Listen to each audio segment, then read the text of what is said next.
முன்னொரு காலத்துல படைப்பு கடவுளான பிரம்மாவுடைய மகனா இருந்தவர்தான் புலஸ்திய முனிவர். அவருக்கு திருமணமாகி அவருக்கு ஒரு மகன் இருந்தாரு.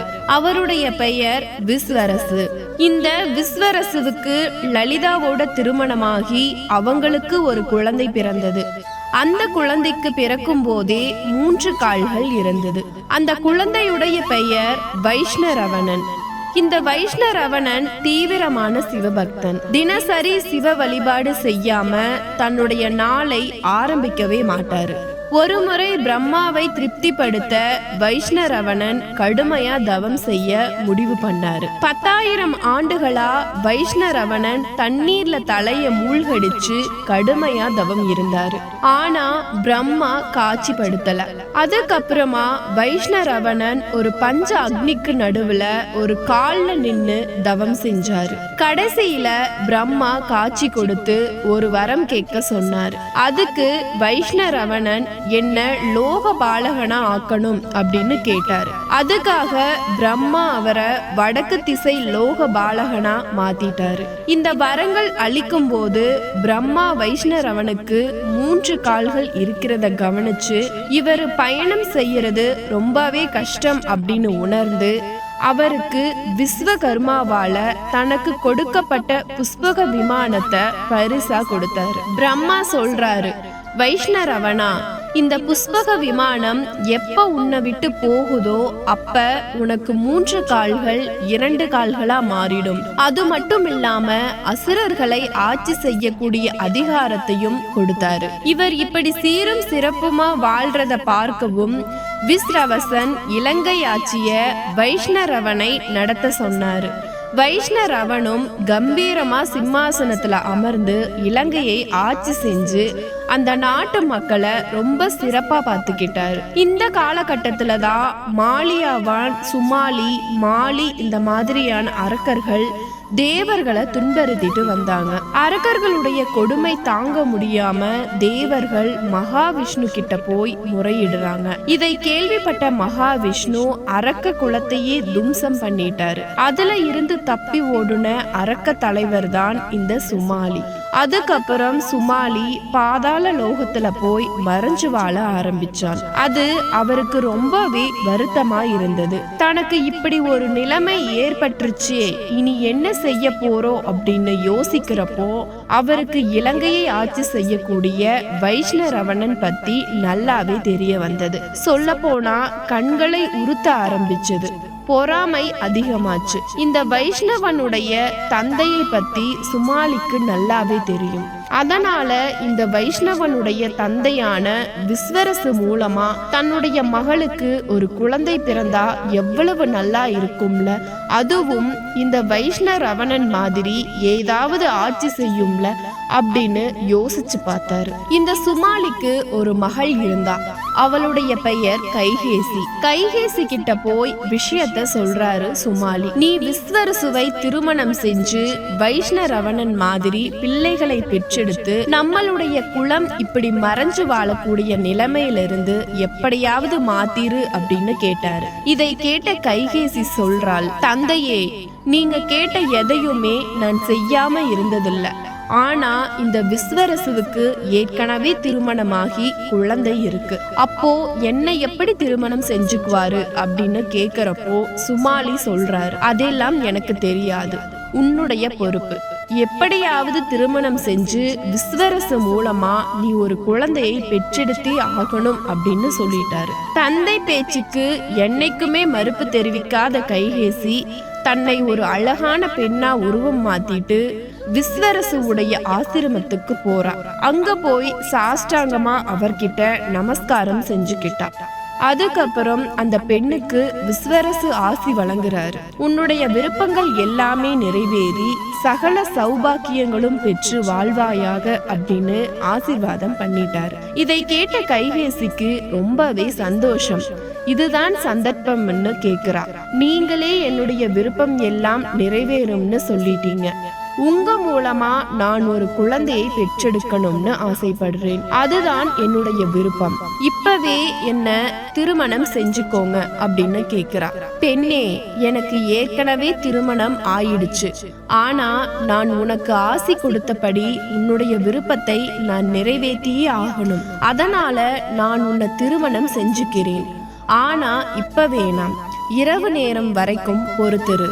இப்போ நான் உன்னை திருமணம் செஞ்சா பிறக்கக்கூடிய குழந்தைகள் அரக்க குணத்தோட பிறப்பாங்க. இரவு நேரம் வரைக்கும் பொறுத்திருந்தேன்னா வைஷ்ணரவணன் மாதிரியான குழந்தைகள் நமக்கு பிறக்கும் அப்படின்னு சொன்னாரு. கைகேசி இதுக்காகத்தான ஆசைப்பட்டு வந்த, அது நடக்க போகுதுன்னு சந்தோஷத்துல ரொம்பவே ஆர்வத்தோட காத்துட்டு இருந்தா. ஆனா இரவு நேரம் வரைக்கும் காத்திருக்கிறப்போ விஸ்வரசுவுடைய மனம் மாறிடுச்சுன்னா என்ன செய்யறது அப்படின்னு பயந்து போன கைகேசி, நீங்க எப்பவே என்ன திருமணம் செஞ்சுக்கணும் அப்படின்னு வற்புறுத்தினா. விஸ்வரசுவும் எவ்வளவோ சொல்லி பார்த்தாரு. இப்ப திருமணம் செஞ்சோம்னா அரக்க குழந்தைகள் பிறக்கும், அதற்கான விளைவுகள் ரொம்ப மோசமா இருக்கும்னு சொல்லி பார்த்தாரு. ஆனா எதையுமே கைகேசி கேக்குறதா இல்ல. அவளுடைய பிடிவாதத்தினால இரவு நேரம் வரைக்கும் காத்திருக்காம உடனே திருமணம் செஞ்சுக்கிட்டாங்க. அதனால அவங்களுக்கு பிறந்த குழந்தைகள் தான் ராவணன், கும்பகர்ணன், விபீஷணன், சூர்பனகை. ராவணன் பெரும் வீரர், சிவபக்தரா இருந்தார். விபீஷணன் மகாவிஷ்ணுவோடைய பக்தராய் இருந்தார். கும்பகர்ணன் பிரம்மாவை நோக்கி தவம் இருந்து தூங்கிட்டே இருந்தார். வளர வளர ராவணனும் கும்பகர்ணனுடைய செயலை பார்க்கிறப்போ விஸ்வரசுவுக்கு பிடிக்காம இருந்தது. அத பத்தி கைகேசி கிட்ட பேசுறாரு. நான் சொன்னல்ல, இரவு நேரம் வரைக்கும் காத்துறேன். இப்ப பாத்தியா, உன்னுடைய குலம் சார்ந்த மகன்களா வர்றாங்க. வைஷ்ணரவணன் மாதிரியான மகன் வேணும் தானே என்ன திருமணம் செஞ்ச, இப்போ நடக்காம போயிருச்சு அப்படின்னு ரொம்பவே வேதனைப்பட்டார். அடிக்கடி ராவணனுடைய காதுல விழுகிற வார்த்தை என்னன்னா, வைஷ்ணரவணன் மாதிரி ஆக மாட்டியா, வைஷ்ணரவணன் என்னெல்லாம் பண்றான் பார். இப்படி கேள்விப்பட்டு ராவனுக்கு வைஷ்ணரவணன் என்னதான் பண்றான் அப்படின்னு பாக்குறப்போ இலங்கையுடைய ஆட்சி அவர்கிட்ட இருந்தது. பிரம்மாண்டமான புஷ்பக விமானம் அவர்கிட்ட இருந்தது. அப்போ ராவணன் யோசிக்கிறாரு, இந்த இலங்கை ஆட்சி செய்யும் புஷ்பக விமானமும் என்கிட்ட இருந்ததுன்னா யாருமே வைஷ்ணரவணன் மாதிரி நான் வரலன்னு சொல்ல மாட்டாங்க இல்லையா? அப்போ அந்த இடத்தை நான் பிடிச்சே ஆகணும் அப்படின்னு முடிவு பண்றாரு. சாதாரணமா யாரும் வைஷ்ணவனன் கிட்ட போய் போர் புரிய முடியாது. அதனால இமயமலைக்கு ராவணன் போய் சிவபெருமானை நோக்கி கடுமையா தவம் இருந்து அந்த தவத்தின் விளைவா பல வரங்களை வாங்கிட்டு வந்து அதுக்கப்புறமா வைஷ்ணவன் கிட்ட போர் தொடுக்கிறதுக்காக போறார். ராவணன் போர் தொடுக்கிற விஷயம் வைஷ்ணவனுக்கு தெரிய வந்தது. அப்ப கூட என்ன யோசிச்சாரு தெரியுமா? நமக்கு என்ன ஆனாலும் பரவாயில்ல, இந்த நாட்டுக்கும் இந்த நாட்டு மக்களுக்கும் எந்த விதமான சேதயமும் வரக்கூடாது அப்படின்னு முடிவு பண்ணாரு. ராவனுக்கும் வைஷ்ணரவனுக்கும் கடுமையான போர் நடக்குது. ராவணன் வாங்கின அரிய வகை வரங்களால ஒரு அளவுக்கு மேல வைஷ்ணவனால ராவணனோட சரிக்கு சரியா போர் புரிய முடியல.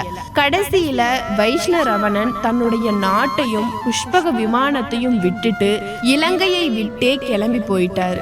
நாட்டையும் பதவியையும் இழந்து வைஷ்ணரவணன் எங்க போறதுன்னு தெரியாம அலைஞ்சு திரிஞ்சிட்டு இருந்தாரு. அப்போ அவருடைய பெற்றோர்கள் அவருக்கு திருமணம் செஞ்சு வைக்கணும் அப்படின்னு பெண் தேட ஆரம்பிச்சாங்க.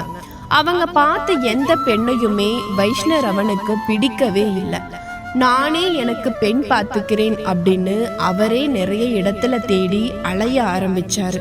அப்புறம் தன்னுடைய களைப்பை தீர்த்துக்கிறதுக்காக சில நேரங்கள்ல சிவன் கோவில்ல தங்குவாரு. அந்த இடம் அவருக்கு ரொம்ப மன அமைதியை கொடுத்தது. அதுக்கப்புறம் சிவ வழிபாடு செஞ்சு நிறைய சிவன் கோவிலுக்கு போக ஆரம்பிச்சார். அப்படியே காசி மாநகரத்தை போய் அடைஞ்சாரு. அந்த இடம் அவருக்கு ரொம்பவே மன அமைதியை கொடுத்தது. அதனால அங்கேயே தங்கணும்னு முடிவு பண்ணிட்டாரு. அப்புறம் சிவபெருமானை நோக்கி கடுமையா தவம் இருக்க ஆரம்பிச்சார். எல்லாத்தையும் இழந்த வைஷ்ணவனுக்கு எந்த நோக்கமுமே இல்லை. சிவபெருமானுடைய அருள் மட்டுமே கிடைச்சா போதும்னு நினைச்சு தவம் இருந்தார். 1 வருடம் 2 வருடம் இல்லைங்க, 800 ஆண்டுகள் கடுமையா தவம் இருந்தார் அப்படின்னு புராணங்கள்ல இருக்கு. இதற்கிடையில அவருக்கு பல இடையூறுகள் வந்தது. ஆனா அவர் எந்த இடையூறு வந்தப்பையும் திசை மாறாம தன்னுடைய தவத்துல மட்டுமே குறிக்கோளோட இருந்தார். அவருக்கு பெருசா எந்த குறிக்கோளும் இல்ல. சிவனை நோக்கி தவம் இருந்தார். எந்த குறிக்கோளும் இல்லாததுனால தேவர்களும் குழம்பி போயிருந்தாங்க. ஆனா என்ன ஆச்சு தெரியுமா? அவருடைய தவக்கணல் கைலாயம் வரைக்கும் போயிருச்சு. இனிமேலும் பக்தனுக்கு வேண்டியதை கொடுக்காம இருக்க கூடாது அப்படின்னு நினைச்ச சிவபெருமான் உமாதேவியோட சேர்ந்து எதையுமே வேண்டாத பக்தனை பார்க்கறதுக்காக புறப்பட்டு வந்து வைஷ்ணவனன் முன்னாடி வந்து காட்சி கொடுக்கறாங்க. வைஷ்ணவனா, உனக்கு என்ன வேணும் கேளு அப்படின்னு கேட்க வைஷ்ணவனன் சொல்றாரு, எனக்கு எதுவுமே வேணாம், உங்களுடைய அருள் மட்டும் எனக்கு போதும் அப்படின்னு சொன்னார். வரங்கள் கேட்டாலே அள்ளி கொடுக்கக்கூடிய சிவபெருமான் எதையுமே வேணாம்னு சொன்னா வைஷ்ணவனை அப்படியே விட்டுருவாரா என்ன? இப்படிப்பட்ட வைஷ்ணவனுக்கு என்ன கொடுத்தாரு தெரியுமா? தன் கிட்ட இருக்கக்கூடிய அத்தனை செல்வத்தையும் காக்கக்கூடிய ஒரு அற்புதமான பதவியை கொடுத்தாரு. அது மட்டும் இல்லாம விஸ்வகர்மாவால வடிவமைக்கப்பட்ட அழகாபுரி அப்படின்ற ஒரு நகரத்தையும் கொடுத்து ஆட்சி செய்யணும்னு கொடுத்தாரு. அந்த அழகாபுரியில வைஷ்ணவனுக்குன்னு பெரிய அரண்மனை இருந்தது. நிறைய அரிய வகை மலர்கள், செடி கொடிகள், பறவைகள்னு எட்சர்கள், அப்சரஸ் பெண்கள், கந்தர்வர்கள் எல்லாரும் வந்து போகக்கூடிய ஒரு அற்புதமான இடத்தை தான் சிவபெருமான் வைஷ்ணவனுக்கு கொடுத்தாரு. இந்த சமயத்துல லட்சுமி தேவி என்ன பண்ணாங்க தெரியுமா? சிவபெருமானுடைய செல்வத்தை பாதுகாக்கக்கூடிய அற்புதமான பதவி வைஷ்ணவனுக்கு கிடைச்சதுனால அவருக்கு குபேர பட்டம் கொடுத்தாங்க. அதுக்கப்புறமா தான் வைஷ்ணவரை குபேரன் அப்படின்னு சொல்ல ஆரம்பிச்சோம். சிவபெருமானுடைய அருளையும் லட்சுமி தேவியுடைய ஆசியினாலையும் ஒரு நல்ல நாள்ல குபேரன் பதவி ஏற்றார். அவருக்கு அந்த பதவி கிடைச்சதுனாலதான் மகாலட்சுமியுடைய வெண்சங்கும் வெண் தாமரையும் அவருக்கு வரமா கிடைச்சது. இந்த ரெண்டுமே அவருக்கு 2 தேவகணங்களாகி தன்னுடைய நிர்வாக பணிக்கு துணையா வச்சுக்கிட்டாரு. வெண்சங்கா இருக்கக்கூடிய தேவகணத்தினுடைய பெயர் சங்கநிதி, வெண் தாமரையா இருக்கக்கூடிய தேவகணத்தினுடைய பெயர் பதுமநிதி.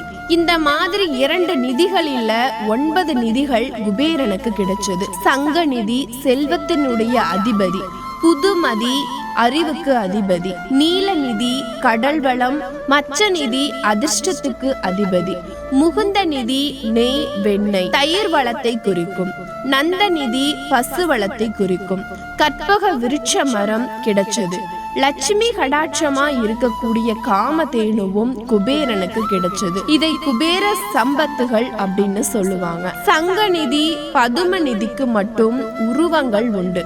அவங்க 2 பேரும் எப்பவுமே ஒன்னாவே இருப்பாங்க. பெரும்பாலும் பாத்தீங்கன்னா சிவன் கோவில்கள்ல இவங்க 2 பேரும் இருக்கக்கூடிய சிற்பங்கள் கோபுரத்தோட உயரமான இடத்தில் அமையப்பட்டிருக்கும். அறிவு செல்வமா இருந்தாலும் பொருட்செல்வமா இருந்தாலும் கேட்டதை கொடுக்கிறவர் தான் சிவபெருமான். அப்படிப்பட்ட சிவபெருமானுடைய கோவிலுக்கு வரக்கூடிய பக்தர்களுடைய உணர்வுகளை இந்த 2 கணங்களும் மேல இருந்து கவனிச்சு பார்த்து பக்தருடைய நடை உடை பாவனைகள் எப்படி இருக்குன்னு ஆராய்ச்சி செஞ்சு அந்த பக்தர்களுக்கு இறைவன் மேல எவ்வளவு நம்பிக்கை இருக்குன்றதையும் பார்த்து அந்த பக்தர்களுக்கு தேவை என்ன அப்படின்றத ஆராய்ச்சி செஞ்சு அவர்களுக்கு எவ்வளவு அறிவு சேரணும், எவ்வளவு பொருள் செல்வம் சேரணும் அப்படின்னு முடிவு செஞ்சு குபேரன் கிட்ட கொடுக்கிறது தான் இந்த 2 நிதிகளுடைய பணி. அதுக்கப்புறம் சிவபெருமானுடைய அருள்படி குபேரன் அந்த பக்தருக்கு எவ்வளவு செல்வம் தேவையோ அதை அள்ளி கொடுப்பாரு. எப்படி நம்மளுடைய பாவ புண்ணிய கணக்கை நம்மளுடைய ஆன்மாவுக்கு சித்திரகுப்தன் பார்க்கிறாரோ அதே மாதிரி நம்ம உயிரோட இருக்கும் போது நம்மளுடைய நடை உடை பாவனை எல்லாத்தையும் ஆராய்ச்சி செஞ்சு நமக்கு என்ன கொடுக்கணும் அப்படின்றத இந்த சங்க நிதி பதும நிதி தான் முடிவு பண்றாங்க. இப்படி இந்த 2 நிதிகள் சிவபெருமானுடைய கோவில் கோபுரத்தினுடைய உச்சியில இருந்து பக்தர்களை கவனிக்கிறதுனாலதான் கோவிலுக்கு உள்ள போகும்போது நல்ல உணர்வோட உள்ள போகணும். கெட்ட எண்ணங்கள் இருக்கக்கூடாது. மத்தவங்க பத்தி யோசிக்காம தனக்கு என்ன வேணும் அப்படின்றத தக்க முறையில வேண்டிட்டு வந்தோம் அப்படின்னா அந்த நிதிகளுடைய அருளால நமக்கு வேணுங்கிற செல்வம் நம்மள வந்து சேரும்னு பெரிய நம்பிக்கை இருக்கு. கருவூரார் தேவர் கூட ராஜராஜ சோழன் கிட்ட சொல்லி இருக்காரு, தஞ்சாவூர் பெரிய கோவிலுக்கு உள்ள போகும்போது வடமேற்கு வாயில் வழியாதான் போகணும் அப்படின்னு. ஏன்னா அந்த வாயில்ல தான் சங்க நிதி பதும நிதியுடைய சிற்பங்கள் மட்டும் இருக்கும். அது தவிர வேறு எந்த சிற்பத்தையும் பார்க்கவே முடியாது. அதனாலேயே அது வழியா உள்ள போனாருன்னா ராஜராஜ சோழனுக்கு வேணுங்கிற வெற்றி கிடைச்சே தீரும் அப்படின்னு கரூரார் சொன்ன ஒரு பெரிய கருத்து. அதன்படிதான் ராஜராஜ சோழனும் செயல்படுவாரு. இருங்க கதை இன்னும் முடியல. ஓம் யசராஜாய வித்மஹே வைஷ்ணவனாய தீமஹி தன்னோ குபேர பிரச்சோதயாத். இந்த மந்திரத்தை தினமும் உச்சரிக்கிறதுனால செல்வ செழிப்பு, தொழில் முன்னேற்றம், கடன் தொல்லை எல்லாம் நீங்கிரும்ன்றது பெரிய நம்பிக்கை. இப்பேற்பட்ட குபேரருக்கு துணையா இருக்கக்கூடிய தேவகணங்கள் எவ்வளவு முக்கியமானதல்ல. அப்போ நம்ம ஒவ்வொரு முறையும் சிவன் கோவிலுக்கு போறப்போ நல்ல எண்ணங்களோட வேண்டணும். அது மட்டும் இல்லாம முக்கியமா இந்த தேவகணங்கள் கிட்டையும் வேண்டணும். இந்த தேவகணங்கள் மூலமா நமக்கு என்ன வேணும்ன்றத நிர்ணயிக்கப்பட்டு தக்க முறையில தகுந்த நேரத்துல நமக்கு கிடைச்சே தீரும்ன்றது பெரிய நம்பிக்கை. கைகேசி விஸ்வரசு சொன்னதை கேட்டிருந்தாங்கன்னா கண்டிப்பா குபேரன் மாதிரியான குழந்தை பிறந்திருக்கும். அவர்களுடைய சந்தேகத்தினால அவசரப்பட்டு ஒரு முடிவெடுத்ததுனாலதான் ராவணன், கும்பகர்ணன், சூர்பனகை மாதிரியான குழந்தைகள் பிறந்து ராமாயணத்துல பெரிய போரே நடந்து முடிஞ்சது. அதே மாதிரி தாங்க செல்வத்தோட உச்சநிலையில் இருந்தவங்க மறுநாள் எல்லாத்தையும் இழந்து போயிருப்பாங்க.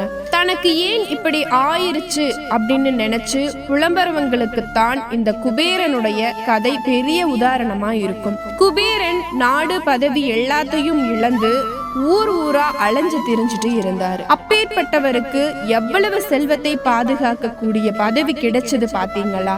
அதனால நம்ம உன்னை இழந்துட்டோம் அப்படின்னா அதை விட பல மடங்கு அதிகமா ஏதோ ஒண்ணு கிடைக்க போகுது அப்படின்றத நிச்சயமா நம்பணும். இந்த கதை உங்க எல்லாருக்கும் பிடிச்சிருக்கும்னு நிச்சயமா நம்புறேன்.